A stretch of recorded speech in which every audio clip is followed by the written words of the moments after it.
கள்ளக்குறிச்சி மாவட்டம் கல்வராயன் மலையில் உள்ள வாரமலை கிராமத்தில் புதுச்சேரி மதுபானம் பதுக்கி வைத்திருப்பதாக மாவட்ட போலீஸ் சூப்பிரண்டு சமைசிங் மீனாவுக்கு ரகசிய தகவல் கிடைத்தது.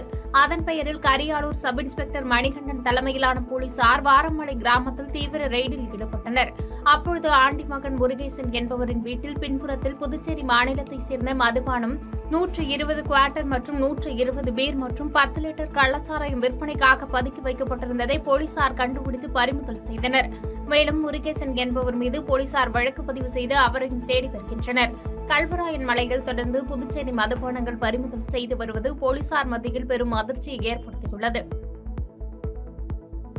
பாதகம் செய்பவரை கண்டால் நாம் பயங்கொள்ளலாகாது பாப்பா, மோதி மிதித்து விடு பாப்பா, அவர் முகத்தில் உமிழ்ந்து விடு பாப்பா.